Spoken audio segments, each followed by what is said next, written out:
Hi, welcome to Movieeks. I'm Lewis. I'm Stefan. And today we're going to be talking about The Lord of the Rings The trilogy. Lord of the and Rings. And by extension, the Tolkien trilogy of The Hobbit. The Hobbit. And isn't there a whole bunch of other books as well, set in the universe? Yeah, there are other books set in the universe.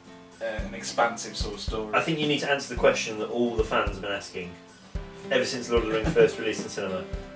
When's Tom Bombadil going to get his own TV sitcom?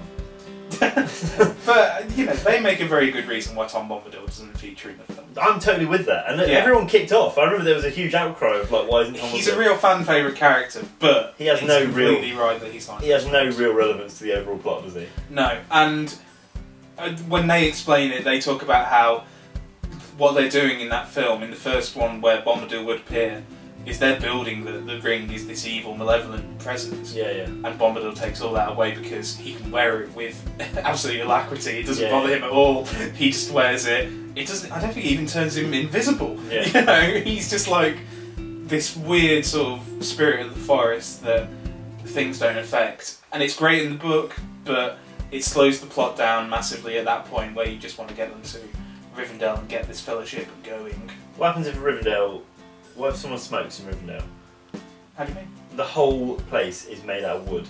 No, Rivendell isn't, but Lothlorien is. The one with the big spiral staircase around the trees. Yeah. Yeah. It's like grown up. It's like a slightly. It's a grown up treehouse. It looks like a camper version of the Ewok village. Yeah. It's a slightly more elegant version of the Ewok village. Okay, the main issue that we want to talk about is how The Hobbit doesn't seem to work as well as The Lord of the Rings did. Yeah. What is your sole reason for that? My sole reason would be that, for one thing, they've expanded it too far. For another thing, they're a bit too faithful to the books. I just think there's so many things that make The Hobbit unfilmable in the same way that, even though on the face of it Lord of the Rings was unfilmable and everybody said it, but Lord of the Rings does work. The Hobbit, you've got this... In the first one particularly, everyone complains about the long sequence with the dwarves arriving. The kitchen and the dwarves. And they make a bit of an error in it, in that they don't build the dwarves enough. And there's so many of them that it's very difficult for them to do that. And I know why they didn't do that. I have not read the book. Yeah. And I still don't know well, the characters. Even in the book, the dwarves aren't greatly sort of built characters. Yeah. Thorin is obviously an important character, but the other ones not so much. And their names rhyme as well, which yes, and makes it so difficult for all of them. So I know why they didn't do it, but you sort of think, did you need to have all the dwarves? No, I would. Because if you cut some of the dwarves, the film probably works better. Yeah. But it's complete nightmare for the fans. I'd say the fans would have hated it. But you are right. I think if I was like a big Hollywood exec who didn't care about the source material, I would have been like, cut those guys. But to make the best film, I think you do have to cut them, because I think in comparison to Lord of the Rings as well, the Fellowship of the Ring, the team, not the film, is so diverse. Like there's elves, there's a dwarf, there's men, there's hobbits, there's a wizard. Like you can easily tell who the characters are. You can see a silhouette of the characters, and you could name them. And you also get an insight into what kind of person they're going to be as well. Yeah. Like Boromir looks kind of grumpy. Yeah. Aragorn's more mysterious. Legolas is very elegant looking. Yeah, and the other thing is you've got friction within that group. In the dwarves, you've got friction between Bilbo and Thorin. Yeah. And Gandalf with all of them. Yeah. And then, but you've got this group of nebulous dwarves that are just there, and are just there for sort of really poor purposes. All I remember is one of them's from Being Human, and he's quite good with knives. Yeah, and he's the one that's gets off with an elf. He's quite good with knives or something. Yeah. And one of them's really fat, and that's his thing. I'm not one to talk. And one of them is Balin, who is Gollum's uncle. Gimli's. Gimli, not Gollum's. Yeah, Gimli's uncle, I thought it was. His dad or uncle, I can't remember. You see, this is what I thought, because in The Hobbit, I don't know if I'm you find his tomb. Well, yeah, in The Hobbit, he shows a picture of Gimli, doesn't he? And he says, picture? Yeah, he's got a little picture of Gimli, and he's like, "This is my boy Gimli." I don't remember that. I swear, I might have just cut this out. I haven't watched the extended version yet, though, so maybe that's why it's on. But it's only because in Lord of the Rings he says, "My cousin Balin."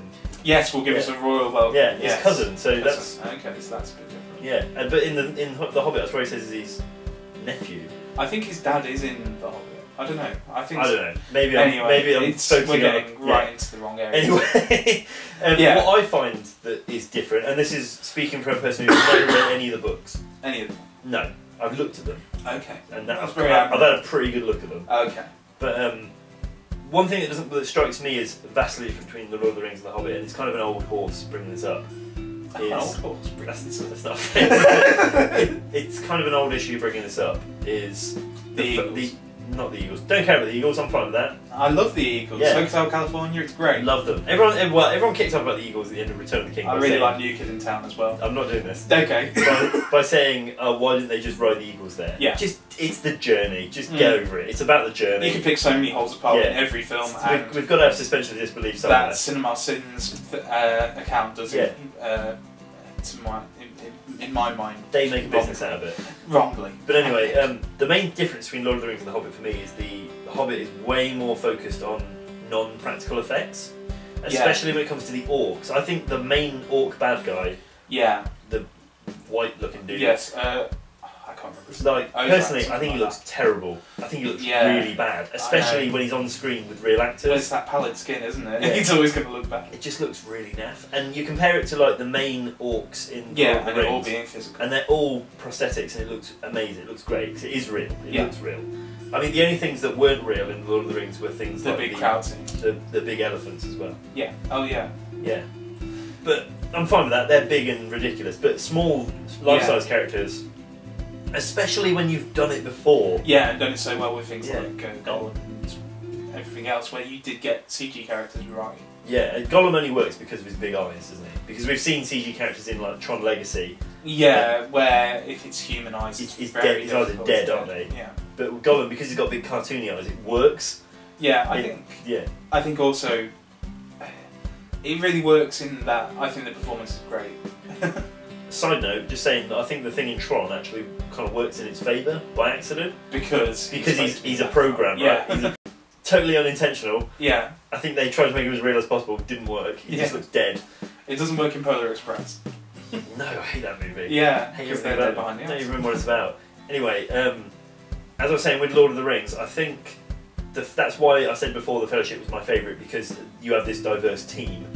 Yeah. And they all, a couple of them, there's genuine stakes, some of them die. Yeah. Whereas in the others, basically nobody dies for the rest of the films. No. Do they?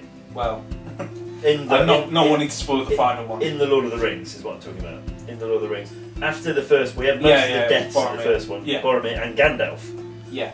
And it feels like genuine stakes. Whereas in the first Hobbit, there's no stakes in that movie. And it's not the movie's fault, because obviously in the book, nobody dies at that point in the story. But when they were in the Goblin Caves and they're with the Goblin King... Yeah, it feels like nobody's going to... Yeah, that looks like the most dangerous situation they get into in the whole film. Yeah. And there was no point in that sequence when I felt any of them were in any real trouble. Yeah. I think, we were talking about physical and practical effects. One of the worst ones is in the second Hobbit film, where they reactivate all the smelting machinery in Erebor, in the Misty Mountain, with Smaug. And... it's Smaug, isn't it? Benedict Smaug. Yeah, so it's Smaug. I hate calling him Smaug. It's always been Smaug to me. The CG effect on that melted gold water is terrible. So bad. Yeah. It's really awful. It doesn't even, you'd say there's video games from 1997 that would do that. You mean that? Better. Yeah, I think so. However, I think the scenes between Bilbo and Benedict Cumberbatch that precede that are the best thing in the whole film.